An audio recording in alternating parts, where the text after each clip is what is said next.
World-class boxing is returning to Norfolk, Virginia, and leading the charge happens to be a fighter that we are growing more and more interested in.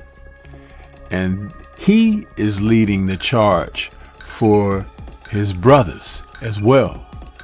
We're talking about WBO lightweight champion Keyshawn Davis, and the upcoming card that they're fighting on Saturday, January 7th.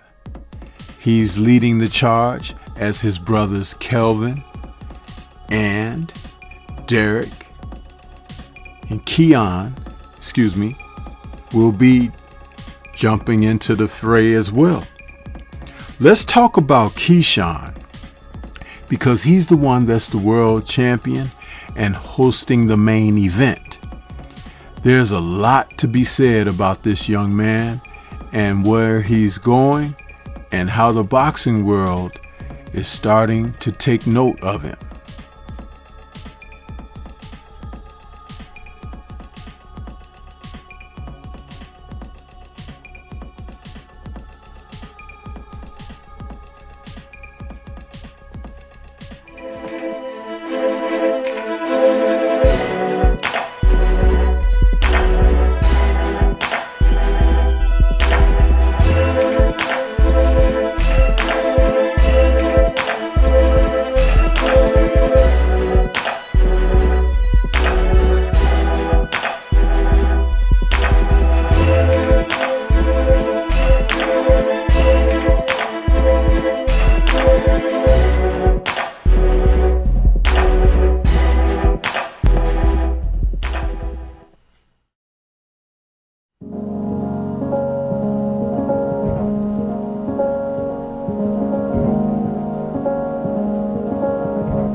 Boxing returning to Norfolk, and headlining in the main event will be Keyshawn Davis leading a charge for top rank as he takes on Edwin De Los Santos.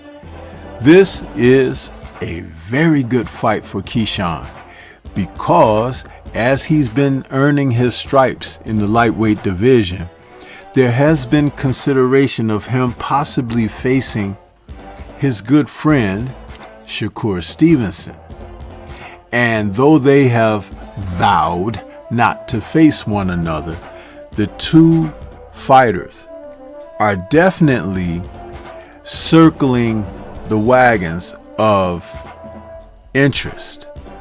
And I believe at the end of the day, Keyshawn is the man who is willing to take the risks that Shakur possibly may not be willing to take. And so thus this fight against Edwin De Los Santos, because De Los Santos last faced Shakur Stevenson in November of 2023.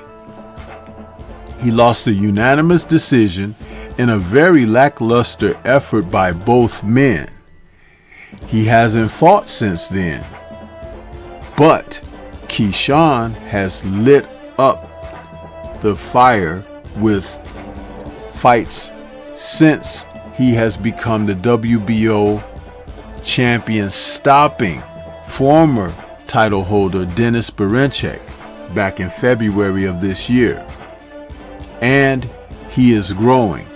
At 26 of age, he's an orthodox fighter that's 5'9" with a 70-inch reach, and he has 9 KOs.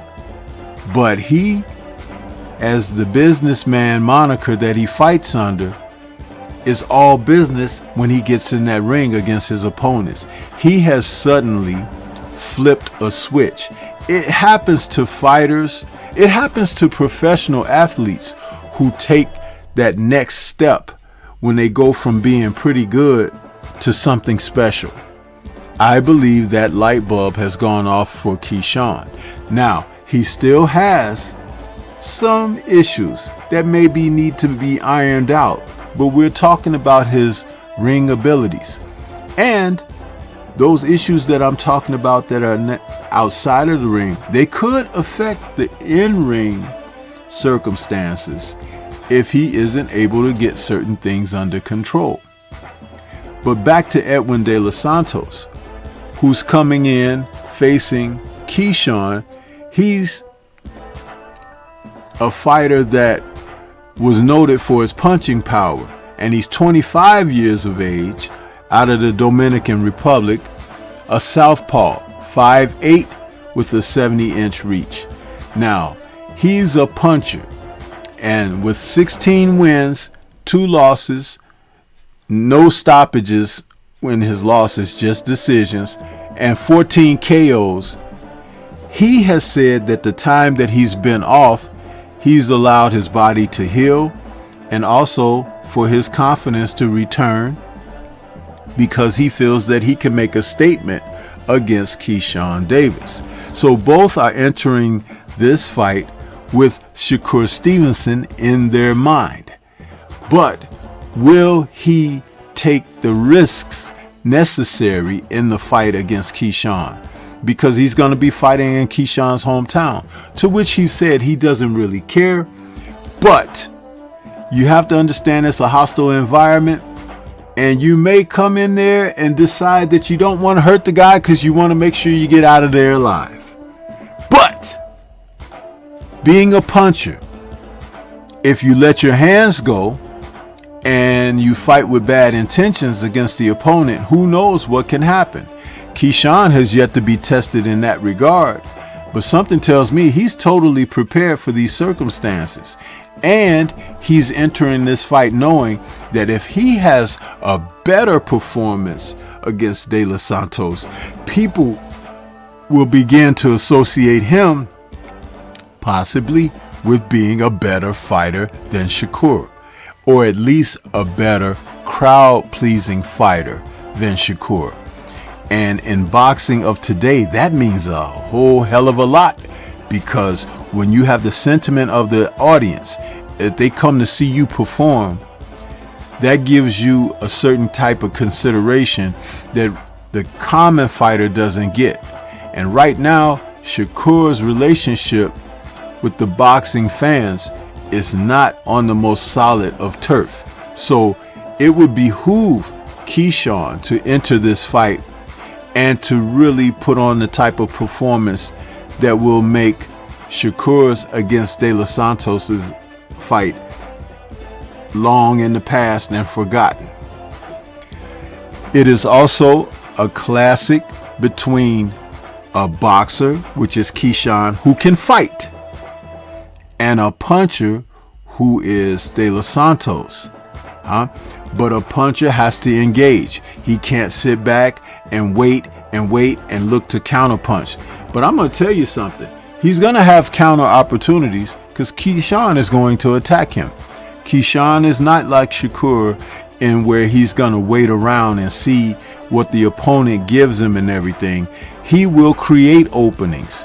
Keyshawn is the type of fighter, he might use the first round to fill you out a little bit, or he'll use a portion of the first round to fill you out a little bit, and then thereafter he's on the move to do what his intents are. And you either have to meet him there or beat him there. But It's something that's going to take place. Otherwise, you'll be overrun by the Davis machine. I really like the matchup because I believe personally that Keyshawn Davis is a better fighter than Shakur Stevenson. He has a more versatile game to his boxing. His defense is not bad, but he doesn't focus on defense. He will take risks. He will step in and engage, and he will step around and give angles, and he will counter you, and he will be aggressive. There are so many layers to what he does. It's why people are getting more and more excited to watch him. And now that he has really built his brand out of his home place of Norfolk, home of the legendary Pernell Sweet Pea Whitaker, those people love boxing. And when you're pretty damn good, they will support you. So I am excited about this match for Keyshawn and his brothers as they go into this. And I look for them all to have a successful night. It's a situation where Keyshawn is bringing that light to his brothers, and they're all ready to perform. It's going to be a great night of boxing. Tune in. I believe the bout will be broadcast on ESPN, and it'll be a great chance once again to see these three brothers do something historic. They're going in there headlining a card, and there are different weight classes, and there are different types and styles of fighters between them, but they are united and bonded in strength, being strong brothers. The other two brothers, they are in the weight classes that welterweight, and where's the other young brother? I believe he's in the the other two brothers are in the welterweight division as well. So let's look forward to it. Keyshawn is going to do great, and I look forward to he performing and showing De Los Santos that everyone is not hesitant like Shakur was when he faced him. But what do you think? This is Stormy B Man. Shout out to the mighty LDBC and Liberated Perspective, a third eye view of the world. For more content such as this, please like, comment, subscribe, and share. Leave comments and let's discuss further. Do you think that Keyshawn can score a KO victory, which will really project him ahead of what Shakur was able to do against Edwin De Los Santos? I believe it can happen. And there's something else. De Los Santos may run into something because Keyshawn can be deceptive like that as well. Peace to everyone out there, and everyone please remain safe.